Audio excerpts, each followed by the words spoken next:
Hello friends, welcome to my channel.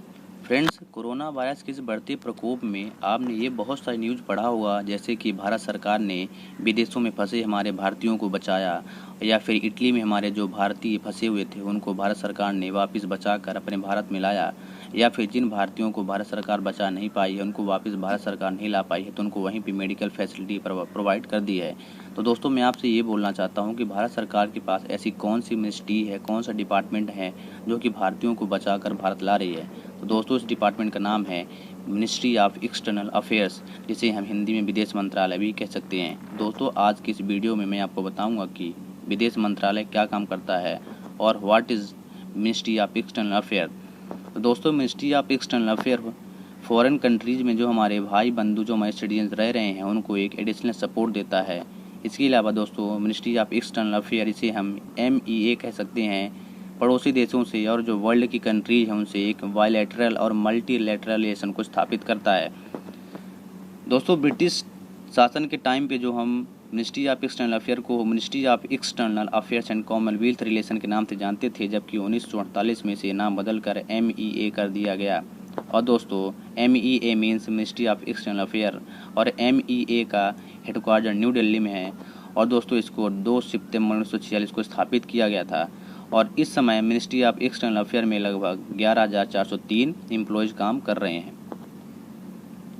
दोस्तों, ministry of external affair हमारे जो भारतीय स्टेट्स हैं उनमें डिप्लोमेसी को कैसे मेंटेन करना है, राजनीति को कैसे मेंटेन करना है, ये responsibility ministry of external affair की ही होती है।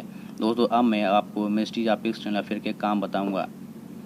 तो दोस्तों, ministry of external affair international level पर हमारी जो इंटरनेशनल ट्रीटी होती है उनको इम्प्लीमेंट करना ये मिनिस्ट्री ऑफ एक्सटर्नल अफेयर का ही रिस्पॉन्सिबिलिटी होती है। इसके अलावा हमारे जो नेबरिंग कंट्रीज़ है, हमारे जो पड़ोसी देश हैं, उनसे रिलेशनशिप को स्थापित करना मिनिस्ट्री ऑफ एक्सटर्नल अफेयर का ही काम होता है। दोस्तों, ministry of external affair international level पर भारत को रिप्रेजेंट करता है, और भारत और भारतीय सरकार को यूनाइटेड नेशन में भी रिप्रेजेंट करना मिनिस्ट्री ऑफ एक्सटर्नल अफेयर का ही काम होता है।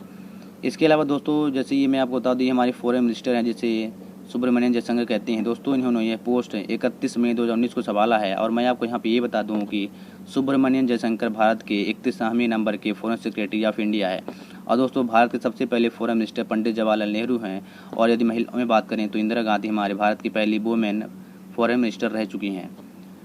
दोस्तों, जो मिनिस्ट्री ऑफ एक्सटर्नल अफेयर होता है वो यूनाइटेड नेशन में भारत को कैसे रिप्रेजेंट करना चाहिए, कैसे करना चाहिए पूरी इफेक्टिव तरीके से, ये मिनिस्ट्री ऑफ एक्सटर्नल अफेयर की रिस्पॉन्सिबिलिटी होती है। इसके अलावा जैसे मैंने आपको बताया कि ministry of external affair India और उसकी गवर्नमेंट को इंटरनेशनल कम्युनिटी पर पूरी तरह से रिप्रेजेंट करना MEA का ही काम होता है।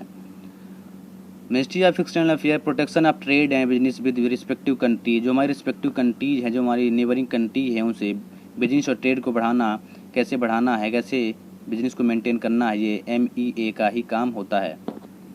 इसके अलावा ministry of external affair diplomatic problem जो होती है उनको भी मेंटेन करना MEA का ही काम होता है।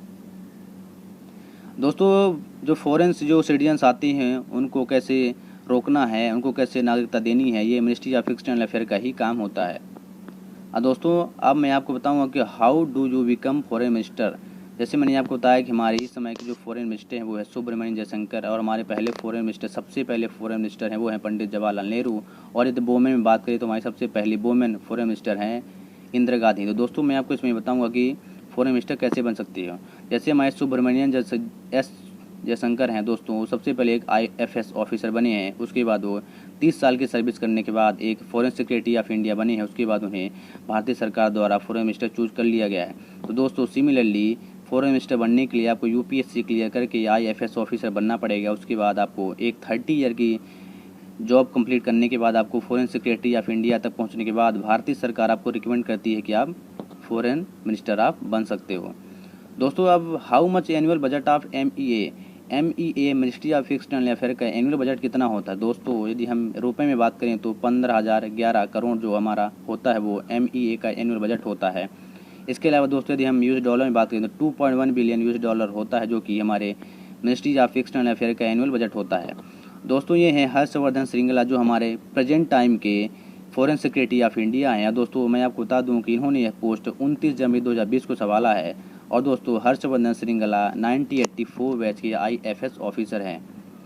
तो दोस्तों this is all about ministry of external affair and foreign security of India. दोस्तों यदि वीडियो अच्छा लगा हो तो वीडियो को लाइक कर देना, और यदि आप मेरे चैनल पर नए हैं तो मेरे चैनल को सब्सक्राइब कर देना और साथ में बेल आइकन को प्रेस कर देना, जिससे मेरी हर एक वीडियो का अपडेट आपको मिलता रहे।